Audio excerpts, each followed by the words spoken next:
This video picks up where my last one left off, so I'm going to assume you're already familiar with interval qualities and inversions and how to form basic chords. If not, I'd recommend starting with those. Last time I showed how to form major, minor, augmented, and diminished triads by stacking thirds on top of each other. These are all examples of tertian harmony, or harmony that's based on thirds. Although that's not the only way to form chords, it's certainly very common and tons of music uses exclusively tertian harmony.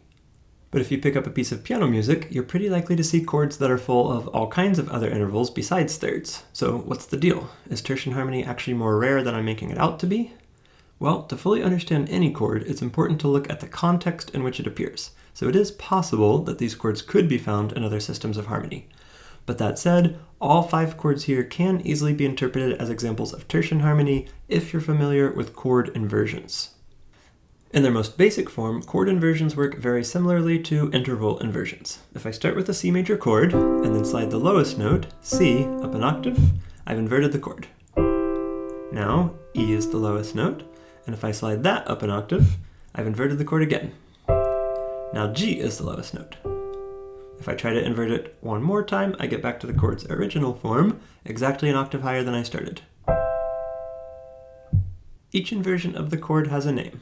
If the lowest note is the root, it's called root position. If the lowest note is the third, that's first inversion. And if the lowest note is the fifth, that's second inversion. When the notes are all close together like this, they're in close position. Here, the root position triad contains a third with another third stacked on top, which together form a fifth between the outer notes. As I talked about last time, the quality of these intervals is going to be different depending on the chord quality, but the basic pattern of a third, and a fifth is the same for any root position triad when the notes are spaced close together. Similarly, any first inversion triad can be written as a third with a fourth stacked on top, and a sixth between the outer notes. And a second inversion triad can be written as a fourth with a third stacked on top, with the outer voices again forming a sixth. Going back to the original examples, the first one should be identifiable now. There's a third with a fourth stacked on top, which makes it first inversion. To determine the name of the chord, I'd have to find the root, which I'd do by rearranging these notes until they are stacked in thirds. To help with that, I'm going to add one more rule for interval inversions. For intervals up to an octave, even-numbered intervals invert to odd-numbered intervals, and vice versa. In any triad, there's a root, a third, and a fifth. So as long as the chord is in root position, all the intervals should be odd numbers. This is still true even if I stack more thirds on top. So a 4-note chord might have a root, third, fifth, and seventh. More on that later. This means that if I see a chord that contains even-numbered intervals, it's probably not in root position, and one of the first steps I can take to put it into root position is to invert all the even-numbered intervals.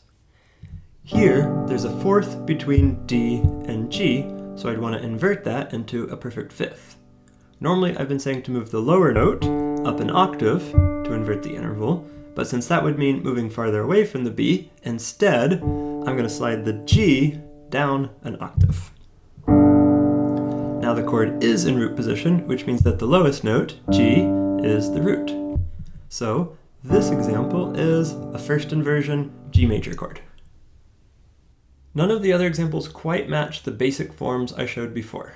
The second example almost looks like a root position C major triad, but there's one extra note, this E down here. I've also got an E up here, so I'd say that this note is doubled an octave away.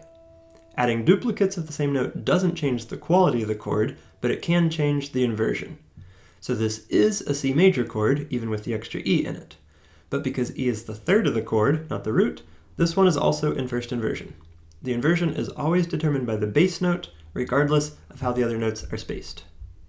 The third example only contains 3 notes, but this time they're spread out over more than an octave. So this chord is in open position.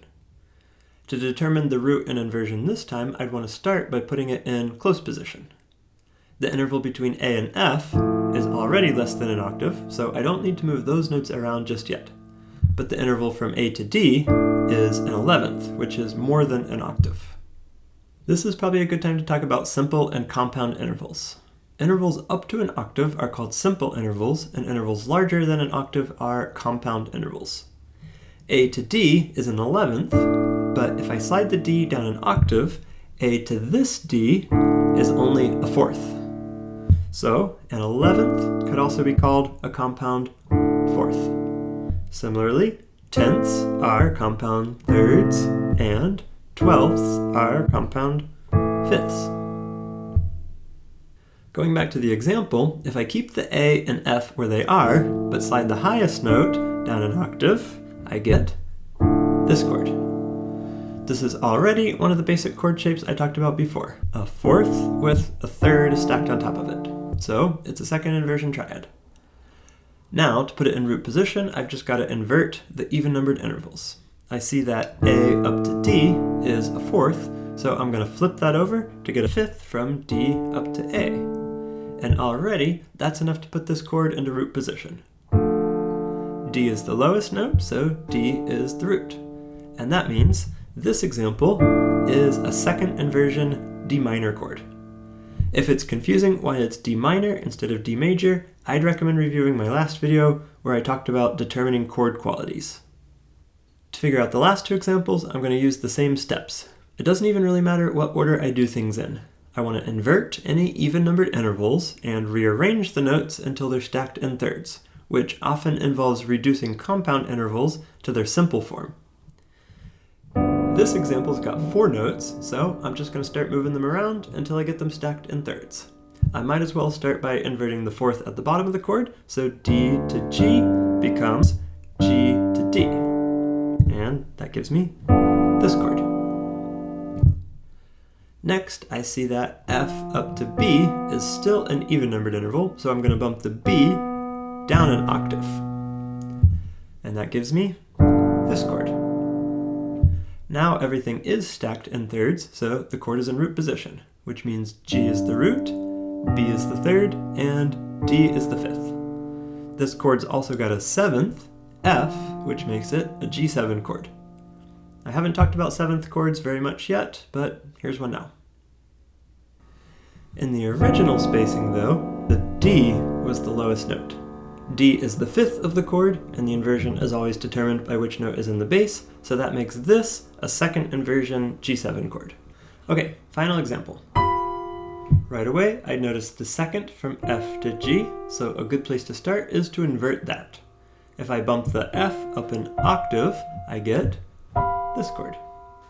Next, I'd want to bring the B closer to the other notes, so I'm going to slide that down an octave. And that gives me this chord. It's not exactly stacked in thirds, but all the intervals are odd numbers now. And you might notice I've got a G, B, and F, 3 of the same 4 notes I had in the last example. The only note that's missing to make this a full G7 chord is the 5th, D. If I add a D to this chord, it sounds like this. Without the D, it sounds like this. I think most people would agree that those sound very similar to each other, so I would probably still analyze this as a G7 chord, even though it's missing the 5th. It's super common in actual music to see incomplete chords like this, where one or even several notes of the chord have been left out. And since the perfect 5th in particular is shared between several chord qualities, the 5th is one of the most likely notes to be omitted. Going back to the original spacing of the chord, now I know that it's a G7 chord. But to determine the inversion, once again, I have to look at the note that's in the bass. This time it's F, which is the 7th of the chord. I said before that a chord is in root position if the root is in the bass, first inversion if the 3rd is in the bass, and second inversion if the 5th is in the bass. With the 7th in the bass, that makes this chord 3rd inversion. I'm going to stop here for now. This is by no means an exhaustive guide to analyzing chords, but I hope it's enough to get started. Looking at context and understanding chord functions is also really important when analyzing chords, so some chords might not be analyzable using only the techniques I described here. If this is all brand new to you, I would start by familiarizing yourself with the basic shapes of triads and 7th chords and their different inversions. I'm coming at all this from the perspective of a pianist much more than a music theorist, so if you're just learning theory for the practical benefits to playing the piano, learning to recognize each of these as a single unit instead of a bunch of individual notes already goes a long way towards reading faster.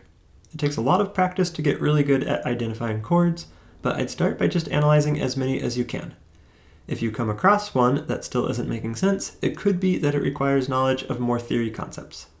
You don't have to know what every chord is to play the piano well, but the more you do know, the easier it gets.